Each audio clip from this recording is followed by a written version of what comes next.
안녕하세요. 오늘은 칼럼 하나를 소개하겠습니다. 국가 권력의 근본은 애국심이다. 나라 사랑하는 마음을 가져야 한다. 2014년 영화 명량은 이순신 장군의 고독한 리더십과 조선의 인한 극복 과정을 감동적으로 그렸습니다. 이 명량 대첩의 내용은 죽고자 하면 산다. 이순신 장군의 철학으로 인화 단결에 초점을 맞춘 영화입니다. 12쪽밖에 없었으나 최악의 조건에서 약 30배 위에 있는 내군을 물리치는 쾌거를 그리고 있습니다.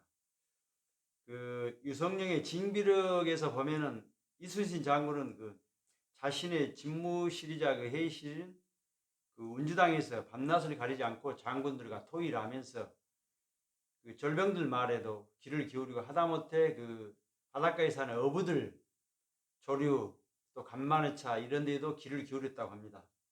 이런 소통의 리더십이 막판에 위기 상황에서 빛을 발하고 전쟁에서 승리할 수 있는 동력이 되었습니다. 그런데 요즘 보면은 이런 인사나 모든 것에서 이런 것이 이루어지지 않는 것 같습니다. 우리는 역사적으로 이런 교훈을 통해서라도 배워 나가야 하겠습니다. 정치적 이념적 입장을 초월해서 애국심을 기준으로 인재를 등용하고 또 조선이나 예나 여야를 떠나서 동인과 서인 이렇게 나눠서 권력투쟁을 할 게 아니라 서로 협력해서 나라를 사랑하는 마음으로 일을 해야 되겠습니다. 인사는 만사라고 했습니다. 어떤 사람을 어디에 쓰느냐 이것이 중요하다고 할 수 있겠습니다. 여러 가지 정책 중에서도 우리나라도 마찬가지입니다. 지금 한미 관계, 친북 간에 그다음 친중 관계도 어떤 인재를 쓰느냐에 따라서 결과가 달라지고 있습니다. 국가의 헌신해야 될 공직 분위기도 견제와 군행 이런 부분이 돼야 되고 그다음에 나라의 군사 조직이나 모든 것뿐만 아니라 이런 부분이 검토되고 인재를 더 등용해야 될 것 같습니다. 국민이 자유민주 선거로 설치된 권력의 국정 운영 책임을 맡긴 것은 국가를 위해 최선을 다하라는 뜻에서 맡긴 것입니다. 국민은 어떤 정부에도 권력의 이데올로기화해서 특정 지지세를 규합하는데 올인하라고 허락한 적이 없습니다. 그러므로 나라가 어지럽고 이념 체제 전적으로 혼란스러운 이유는 나라가 우리 조상들이 목숨 걸고 지키는 자유 대한민국을 사랑하지 않기 때문이 아니냐 이렇게 해야 되겠습니다. 모든 국민들이 나라 사랑하는 마음 깨어 일어나야 되겠습니다. 그 다음에 두 번째로 살펴볼 것은 요즘 문제되고 있는 텔레그램 N번방 엄벌 처벌해야 성노예와 한마디로 말해서 텔레그램 이 방이 솜방망이 처벌을 하다 보니까 이런 사태를 키우지 않았나 이런 것 같습니다. 박사방과 원조격인 N번방의 엽기적인 실태가 한마디로 말해서 언론에 보도들어서 충격적입니다. 범인들은 여성들에게 채팅 앱 등을 통해 고액 알바 자리를 제안하며 교묘하게 접근했습니다. 그 다음에 거기 수법에 걸려든 여성과 그 가족과 개인 정보까지 파악한 뒤 나체 사진을 유포하겠다고 협박하고 온갖 수치스러운 행위를 강요당한 여성들은 그것을 영상을 찍어 내보내고 그랬습니다. 수만에서 수십만 명으로 추정되는 회원들이 1인당 최대 적지 않는 150만의 가입비를 내고 영상을 봤다고 합니다. 여기에 사회 고위층도 책임이 있다고 보겠습니다.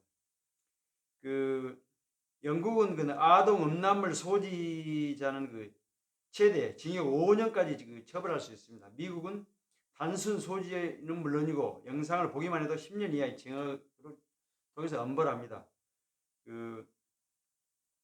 영상에 나오는 미성년자가 12세 미만이면 20년까지 형량을 늘어날 수 있습니다. 그 다음에 소지할 경우 1년 이하 징역이나 2천만 원 이하 벌금을 적용하지만 단순히 시청은 처벌 법규 수가 없는 우리보다 잣대가 엄격합니다.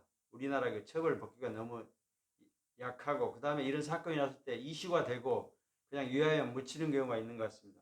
이번에 아동 성 불법 음란물 영혼을 파는 이런 인류적 범죄는 무관용 원칙으로 확실하게 처벌하고 해야 되겠습니다. 그래서 다시는 이런 사고가 일어나지 않도록 정부 당국에서 이런 체제를 마련하고 그 다음에 국민들도 이런 데에 좀 깨어 있어야 되겠습니다. 다음으로는 중국의 통계 논란에 대해서 한번 살펴보도록 하겠습니다. 지난 19일 그 중국 정부는 전날 신규 코로나 환자가 한 명도 없었다고 발표했습니다. 그 관련 통계가 나오기 시작한 그 지난 1월 20일 이후 처음이었다. 2월 11일과 비교하면 갈무갈 성과다. 이후 중국 당국은 신규 확진자 수는 하루에 수십 명 선이지만 대부분 해외 유입 사례고 그 중국 본토에서 신규 확진자 수는 하루에 10명도 채 안 된다고 발표했습니다. 이제 그러던 와중에 홍콩의 사우스 차이나 모닝 포스트가 지난 23일 중국 정부 기밀 문서를 근거로 중국 공식 통계에 빠진 무증상 코로나 환자가 43,000에 달한다고 보도했습니다. 그 다음에 이는 22일까지 중국 내 그 환자 확진자 81,093명의 절반에 해당한다. 이들까지 합하면은 중국 내 코로나 환자는 12만 명을 훨씬 넘는다고 합니다. 그런데 또 언론과 인터뷰에서 또 한 의사가 또 이렇게 또 폭로성을 했습니다. 중국은 요즘 이래저래 마음이 편치 않을 것입니다. 미국과의 무역 전쟁에서 좀 숨을 돌리는가 싶었는데 코로나 복병이 다시 앞길을 막고 있고, 하지만 중국도 돌아와야 될 것은 초강대국으로 달려가는 중국이 가장 큰 장애물은 불투명한 겁니다. 정직이 최상의 무기인데 공산주의 사회다 보니까 이 자료나 이런 것이 정직하게 발표되지 않겠습니다.